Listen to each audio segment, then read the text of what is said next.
Bom dia, boa tarde, boa noite. Vamos lá, oitavos anos, reto, curto e direto ao ponto. Nossa última videoaula nessa 34ª semana.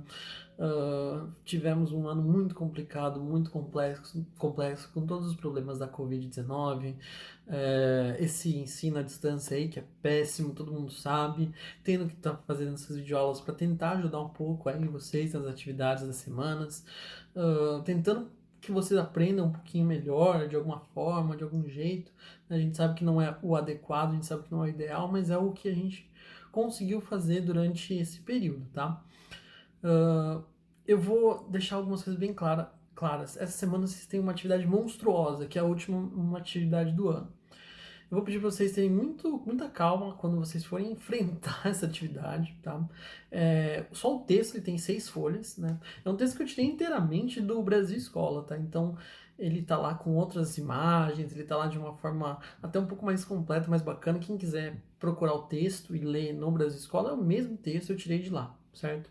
Ele é muito completo, ele é muito bom, então já deixando isso claro, certo? Eu não cortei nada, eu não editei absolutamente nada nesse último texto. Na verdade, eu odeio, tá? Já deixando claro, eu odeio passar texto sobre a Revolução Francesa, eu gosto de narrar um pouco de tudo que acontece para vocês à medida que as aulas vão passando e escrevendo alguns pontos específicos na lousa e tal. É uma aula muito mais falada do que lida, eu não lido muito bem com texto sobre a Revolução Francesa. Por isso eu peguei um texto emprestado da internet mesmo, tá? Mas é um texto muito bom, vai ajudar muito vocês. É um texto muito longo, por isso eu já estou dando uma dica lá na atividade. Vejam as videoaulas antes, pesquisem tudo que tem que pesquisar antes, aí começa a ler o texto de pouquinho em pouquinho. E leiam de pouquinho em pouquinho, não tentem ou evitem ler tudo de uma vez só, tudo num dia só. Dividam na metade, pelo menos, né? 3 folhinhas num dia, 3 folhinhas na outra. Fiquem com um texto do lado para ir anotando as ideias principais que à medida que vocês vão lendo, para vocês não esquecerem. Então vai anotando tudo direitinho, como se estivessem fazendo uma videoaula, mas aí lendo um texto. Então, em vez de grifar, né? Tudo bem, vocês podem até grifar, mas eu prefiro que. Não que eu prefiro, mas a dica, o conselho melhor que eu posso dar para vocês é que talvez fosse mais interessante que vocês vão escrevendo tudo que vocês vão lendo, porque fica muito mais fácil de lembrar depois, na hora de responder as perguntas, de gravar também o que foi lido, tá? Tudo que foi falado, tudo que foi dito, tudo que estava no papel ali. É sempre melhor de se lembrar quando você escreve no papel, você coloca com as suas palavras o que você acabou de ler, o que você acabou de ouvir e assim sucessivamente, tá? É um texto longo porque justamente tem muita coisa para falar. Eu vou fazer uma coisa impensável, absurda, que vai totalmente contra tudo que eu penso sobre como dar aula, que é falar de Revolução Francesa em 30 minutos, tá? Eu vou cortar um monte de coisa, eu vou falar só as coisas mas muito importantes, né? Os pontos mais marcantes da Revolução Francesa, só para dar um resumão para vocês, tá? E eu prometo pro oitavo ano que a gente vai rever na integridade, perdão, a gente vai rever esse assunto na sua integridade no ano que vem. No começo do ano que vem a gente vai falar tudo sobre Revolução Francesa, do começo ao fim, sem cortes aí, na versão sem cortes de Revolução Francesa, porque é um assunto muito importante, né? Uma coisa que mudou a história, tem pessoas ali de muita importância histórica, tem personagens e tem documentos que foram feitos ali que são de importância até o dia de hoje, tá? E também a gente vai ver eu sempre gosto de dar uma última aula sobre a Revolução Francesa, em que a gente ouve o hino da França, que foi composto durante justamente a Revolução Francesa.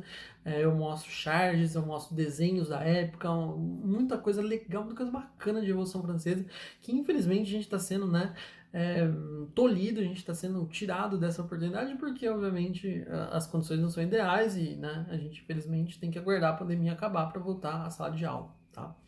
Que é o correto a se fazer. Mas ano que vem, voltando, assim que a gente voltar, a primeira coisa que a gente vai tentar fazer, dependendo também de quando a gente volte ano que vem, gente, tem esse ponto.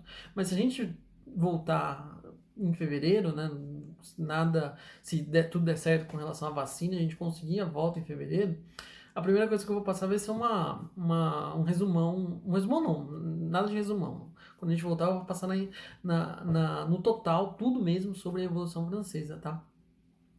Agora, se a gente não voltar em fevereiro, só Deus quando a gente vai voltar, eu não sei o que vai acontecer, tá? Mas se a gente voltar de acordo com o calendário normal, se a gente conseguir superar a pandemia até fevereiro e a gente voltar em fevereiro, a primeira coisa que a gente vai falar vai ser isso no nosso nono ano. Já falei muita coisa, já tirei muito tempo da minha videoaula que eu preciso falar de coisa demais sobre a Revolução Francesa, tá? A aula passada a gente falou do Luís XV, certo? O Luís XV se envolveu em um monte de guerra também, e que na maior parte das vezes tomou decisões erradas, que colocou as suas esposas não, né? Suas amantes, certo? A esposa dele muito pouco, mas as suas amantes na política e elas tiveram um envolvimento muito sério na política e nas polêmicas que acabaram envolvendo ele, né? Mas o mais importante que eu falei na aula passada foi a Guerra dos Sete Anos e como a derrota da França na Guerra dos Sete Anos acabou levando a uma grande crise na França. Só que essa crise vai piorar cada vez mais, né? E a gente começa essa videoaula falando do casamento que ele estava preparando para o neto dele, o Luís XVI, com uma menina chamada Maria Antonieta, que era de fato uma princesa muito importante, uma princesa de uma família muito importante da Áustria, né? Uma família real austríaca. Ela era a filha mais nova da rainha da Áustria, e, enfim, ela estava. E a família que ela vem, a família Habsburgo, era uma família extremamente importante no cenário europeu, uma família extremamente respeitada no ciclo europeu, então tem muita coisa aí envolvendo essa menina aí que, né, vai ser importante no contexto geral, né? Mas o principal ponto de se preparar um casamento e da proporção que vai ser o casamento do Luís XVI, tá? O neto do Luís XV, Luís XVI com a Maria Antonieta, era tentar desviar as atenções dos franceses, principalmente a péssima situação que a França estava passando naquele momento. As comparações com a Inglaterra continuavam e agora estão piorando, porque a Inglaterra começava os primeiros estágios de Revolução Industrial já, né, e a França naquela desgraça, e a fome aumentando, os problemas que eu falei dos três estados na última aula, né? Que o terceiro estado era o único que tinha que pagar impostos, os outros eles não pagavam. Então, os franceses estão cada vez mais, né, chegando naquele ponto de ebulição, de explosão, que vai levar ao início da Revolução Francesa. O fato é que esse casamento extremamente dispendioso, extremamente gastão, tá, para usar uma palavra que vocês conhecem, né, um casamento muito caro para os cofres franceses, que já estavam super esvaziados, vai levar a um problema muito grave, não só para o final do reinado do Luís XV, mas também praticamente o total, ao longo do governo do Luís XVI, né? E isso vai acompanhar ele, os problemas e o cofre vazio e as péssimas decisões financeiras que foram tomadas naquele momento, né? E depois também, tá? Porque a França depois vai passar por uma mini era glacial também, que vai esvaziar os reservatórios de trigo do país, né? Enfim, enquanto tudo isso acontecia, o rei e a rainha, né, que aí vão ser o Luís XVI e a Maria Antonieta, eles não tinham muita atenção com o povo francês, certo? Maria Antonieta especificamente, né, então a gente já chega no Luís XVI e Maria Antonieta, a gente vai enterrar o Luís XV, certo? Vou falar agora do Luís XVI e da Maria Antonieta. Eles de fato não tinham muita atenção nos primeiros anos de governo dos dois, para o povo francês. A Maria Antonieta vai entrar para a história e ela tem seus méritos que não são nem de nenhum tipo, de nenhuma forma políticos, mas ela entra para a história por causa da questão da moda. Ela usava muito vestidos, isso teve uma influência absurda pro campo da moda, pro campo do design e uma série de coisas que não tem nada a ver com política, tá? Mas o fato é que ela foi marcada como um símbolo de duas coisas. Primeiro, da gastança exorbitante, certo? Da gastança inútil, né? Que já vinha desde lá atrás com o Palácio de Versalhes e outras coisas tantas, certo? Então, a Maria Antonieta glorifica esse mundo todo, né? Porque ela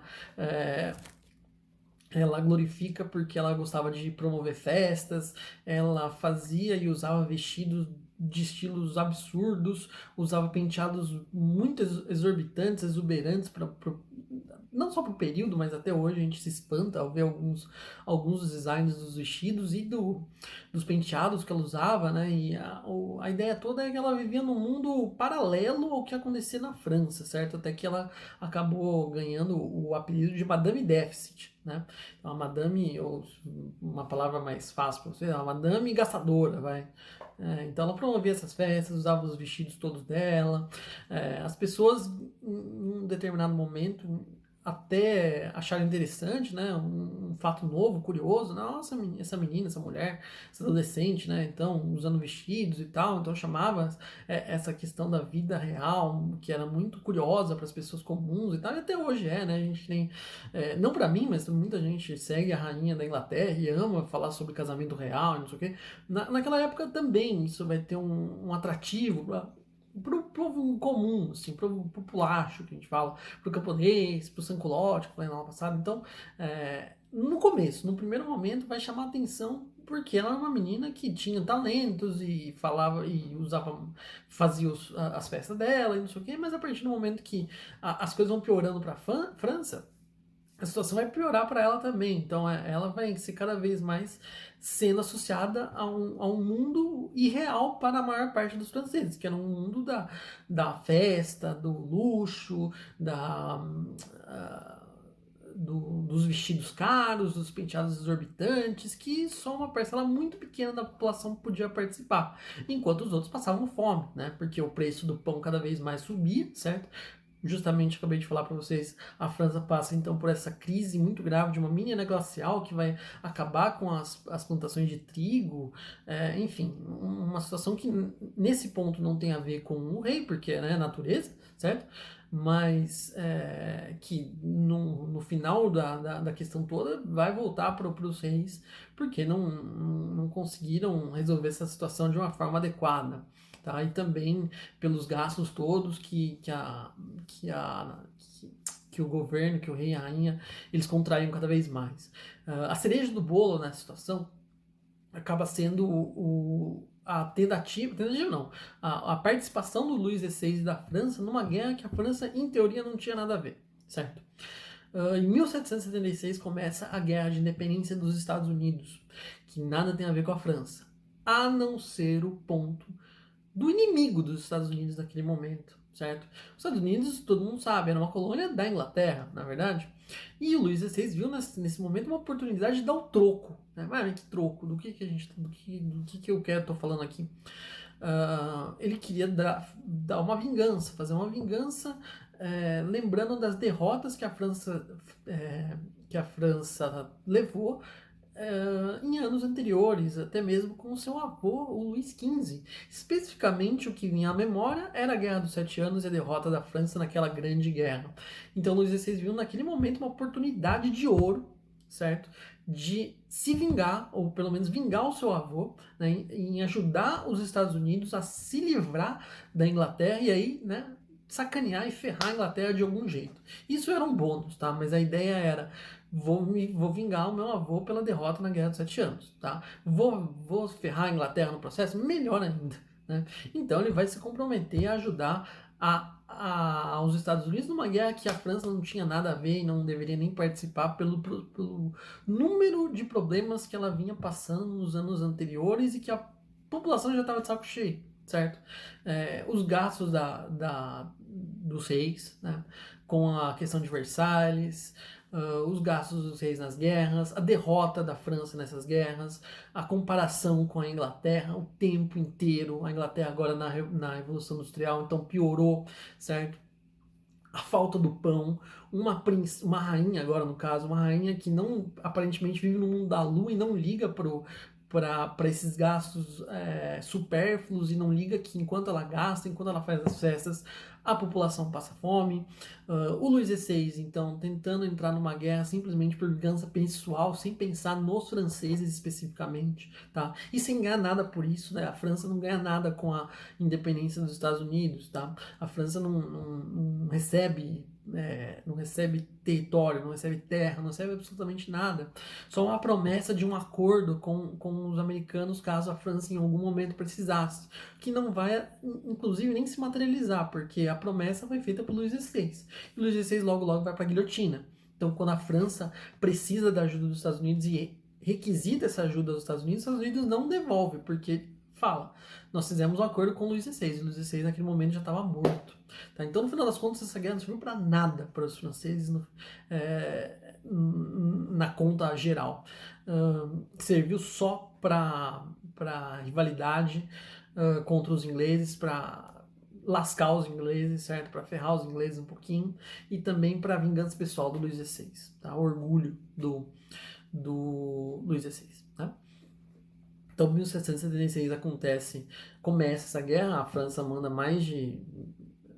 um número muito grande de soldados para a batalha, ajuda, e os Estados Unidos conseguem a sua independência, só que a França cada vez piora a situação, né? Até que em determinado momento, tem mais motivos, mas a gente precisa avançar, a população irritadíssima, e acontece ainda mais um aumento no preço do pão, certo?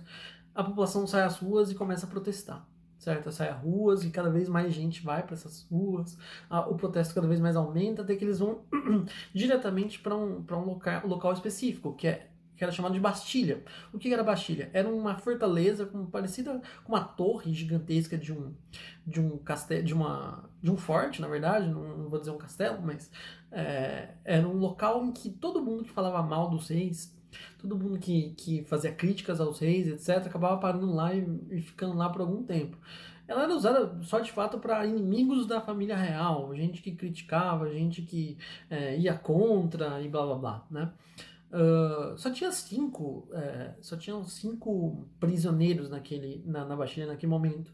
Mas a Bastilha ela era representativa por dois motivos. Primeiro, ela era o símbolo do poder real, porque só eram colocados na Bastilha quem tinha problema com os reis. Né? Era só colocado pessoas lá que criticavam os reis. Então ela era símbolo do poder absolutista. Né? E o segundo motivo é que lá também tinham as reservas de pólvora. A população queria pegar em armas, certo? Então o melhor lugar para ir é onde está a pólvora, certo? Onde está as armas, né? Então vamos para a Bastilha. O pessoal em 1789 foi para a Bastilha e teve o evento que marca o início da Revolução Francesa, que é a queda da Bastilha, certo? A população revoltada, louca da vida com o aumento do pão, vai derrubar e vai literalmente destruir a Bastilha.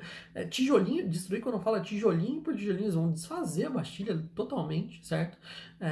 E um dos guardas que estava defendendo a Bastilha e não deixou a população avançar, só tinham 5 guardas defendendo a Bastilha.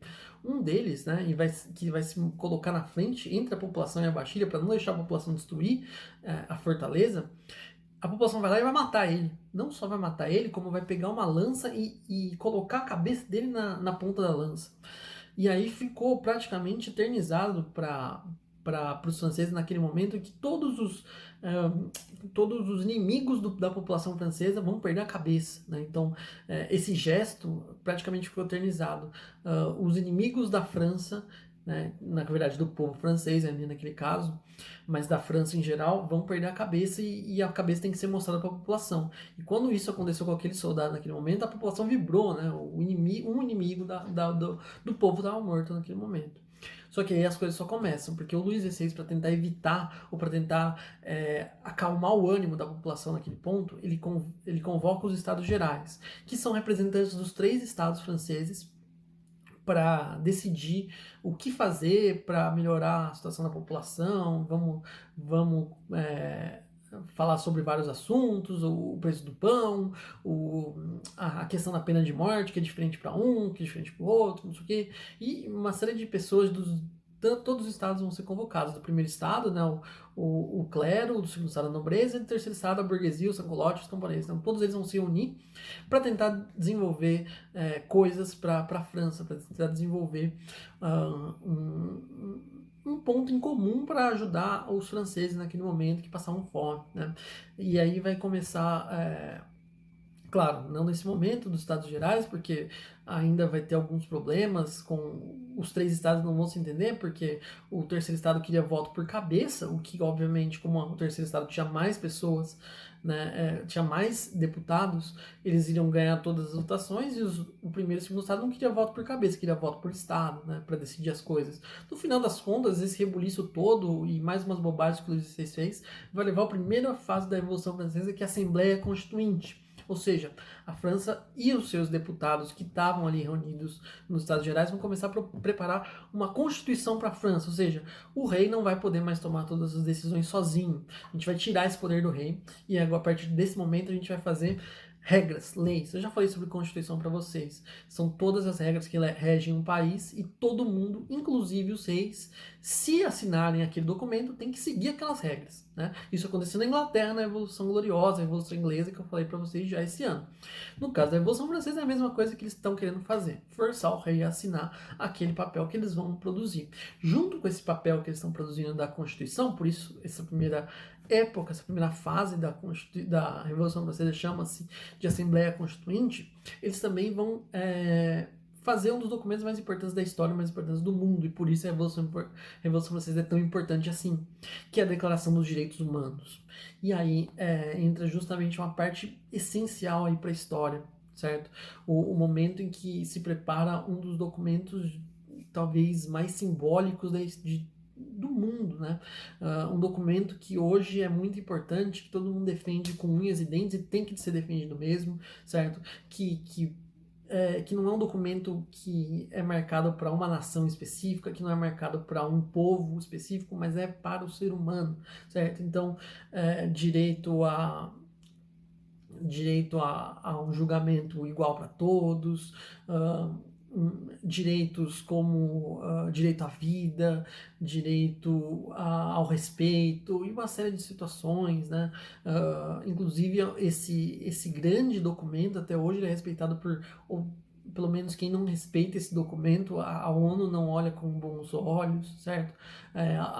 Tem muitos organismos mundiais que ficam de olho, que investigam quem segue, quem desrespeita os direitos humanos, por exemplo, como é o caso de desrespeito à mulher em muitos lugares do mundo, e assim sucessivamente, né? Não é só esse caso, mas respeito à religião em outros lugares, submissão feminina em países árabes, e assim sucessivamente, né? Não só em submissão feminina em países árabes, não, tá em outros lugares, mas ou por exemplo em escravidão ilegal também que acontece em alguns países, o desrespeito com prisioneiros, né, que acontece também em alguns locais, desrespeito por causa da raça, né, cor, não sei o que, tudo isso daí, certo? Claro que foi expandido esse documento dos direitos humanos, mas começou naquele momento com a Revolução Francesa durante o período da Assembleia, tá? Eu tô economizando muito, tá, gente? Mas vamos continuar porque eu preciso falar o máximo que a gente puder.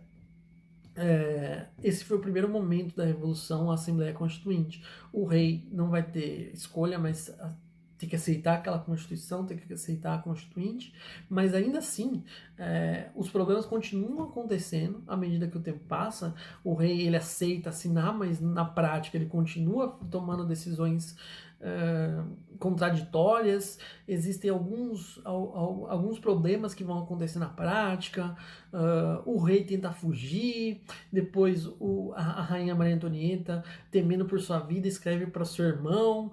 O irmão da Maria Antonieta era quem naquele momento? Era o rei da Áustria, né? Então aí a Áustria quer invadir a França e naquele momento a situação fica tão trágica que vai ser necessário começar um segundo momento, uma segunda fase da Revolução, chamado de Convenção Nacional. E é nesse momento que os reis, o rei Luís XVI e a Maria Antonieta, vão perder a cabeça na guilhotina, certo? A guilhotina ela vai ser adotada durante a época da Assembleia, só para falar rapidinho sobre ela.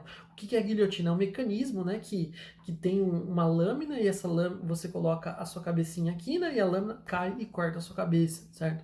Era um mecanismo de pena de morte que foi criado na Revolução Francesa para ser um igualador da sociedade.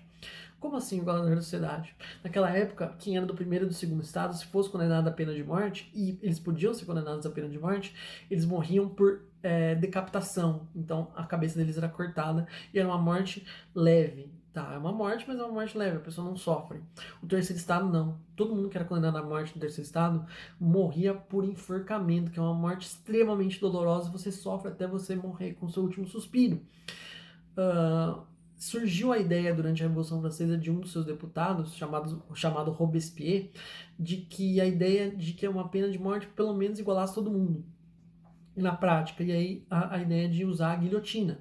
Tá? A guilhotina não foi inventada durante a Revolução Francesa, ela já existia antes, mas vamos pensar em voltar a usá-la, principalmente para que, de fato, acabasse essa situação de pessoas, só porque são de classe diferente, morrerem também de forma diferente. Né? Isso não faz sentido, e eles decidiram pela guilhotina. Em 1793 e 1794, a gente vai ter os períodos mais radicais da Revolução Francesa, em que, de fato, muita mudança vai acontecer. Né? É o período da Convenção Nacional, certo? E também o período da Convenção Nacional que se radicaliza, e a gente tem a morte do rei Luís XVI e da rainha Maria Antonieta, que são condenados à morte por traírem o povo francês, por fazerem o povo francês passar fome, a Maria Antonieta por chamar o seu irmão para invadir a França, ou seja, para chamar um inimigo contra o seu próprio povo. O povo da Maria Antonieta, a partir do momento que ela casou com o rei, era o povo francês, não mais o povo austríaco.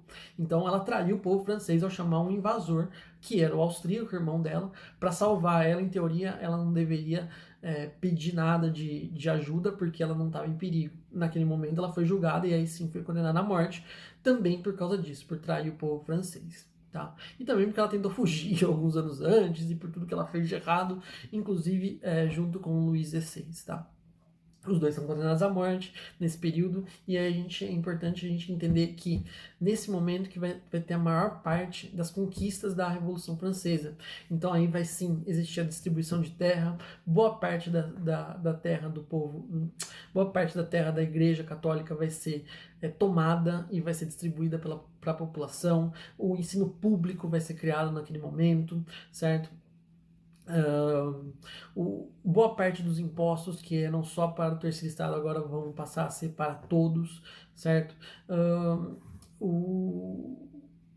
Uma série de leis vão ser criadas, principalmente privilegiando a população mais carente, mais pobre, como a lei dos máximos, ou seja, eles vão tabelar o preço máximo, o salário máximo das pessoas, para que ninguém ganhe tanto e para que ninguém ganhe tão pouco. Então você vai ter um máximo de salário, você vai diminuir os altos salários e aumentar um pouquinho os salários mais baixos, de maneira que ninguém ganhe muito mais do que o outro. E também a ideia do preço máximo, ou seja, você não vai poder cobrar tanto por uma mercadoria, porque a população passa fome, né? E algumas coisas vão ter que ser tabuladas, como o preço do pão. O preço máximo do pão que você pode cobrar vai ser esse, porque mais que isso o povo pobre não pode pagar. E de novo, o cara que trouxe boa parte dessas coisas para serem discutidas vai ser o líder da França naquele momento, que era o Maximilien Robespierre, né? O líder da Convenção Nacional, mas especificamente o líder de um dos organismos, né, que a França vai usar naquele momento para reger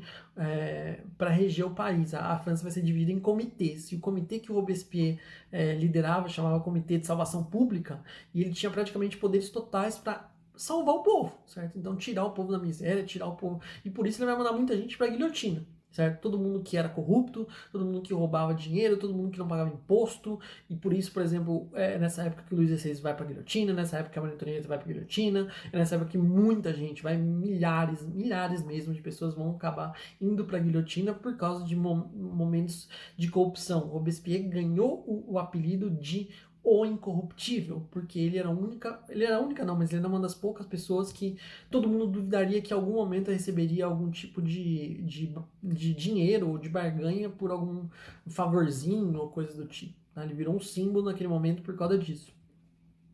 O problema é que Robespierre, embora não se corrompa, ele vai acabar sendo engolido pelas suas próprias decisões, porque a partir do momento que ele não faz concessão para ninguém, a partir do momento que ele não tem acordo com ninguém, ele é implacável e ele vai matar muita gente, inclusive pessoas próximas e aliados, tudo em favor da nação francesa, ou seja, para defender o mais pobre, para defender o camponês, o sans-culotte, aquele que não tinha dinheiro nem para comprar um pedaço de pão.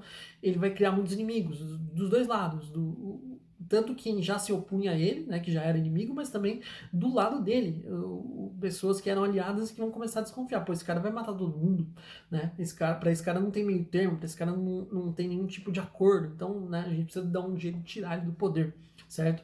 E é nesse momento, só pra gente e encaminhando, inclusive, o final da nossa aula, a gente tem que entender como, naquele momento, existiam facções, ou pelo menos, eu não vou dizer partidos necessariamente, mas grupos que tinham ideias diferentes de como seguir a França. Um grupo que era mais conservador, que visava a melhora na economia primeiro, antes da melhora para a população, ou seja, você puxa a economia, melhora a economia, e aí depois você pensa no povo, né, porque o povo é segundo lugar, né, então esse grupo chamava-se de grupo dos girondinos, tá?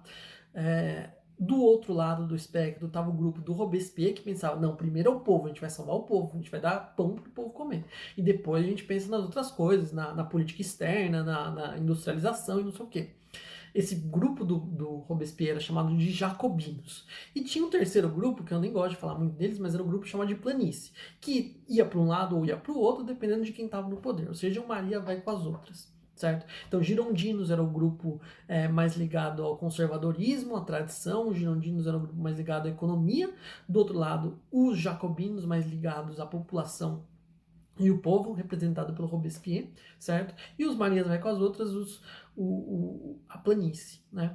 É também nessa época que vem as definições de direita e esquerda, que a gente usa muito hoje, né, para política. Esse partido é de direita, esse partido é de esquerda. O que acontece?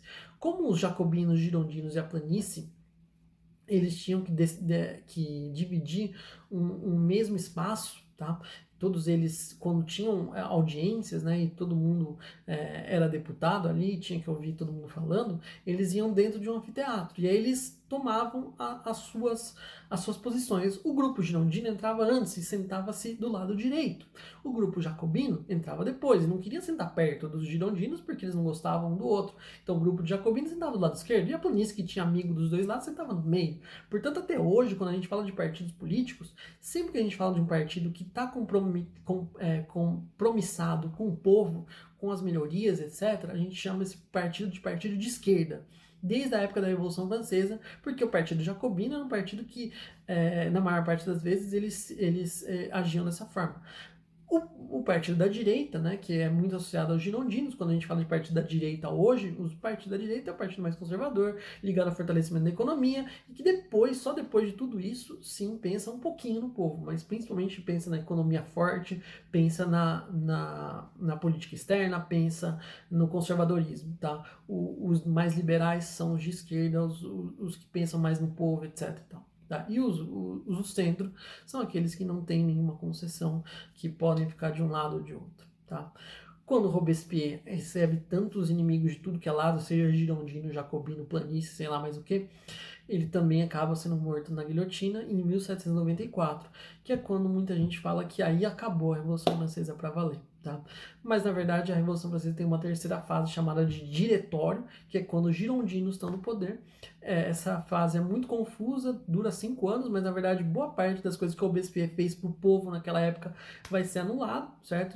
Ensino público, o fim da escravidão nas colônias, por exemplo, o Robespierre vai acabar com a escravidão nas colônias francesas, como o Haiti, desculpa, como o Haiti mesmo, tá? Não falei errado não, como o Haiti, etc e tal, eles vão anular, certo?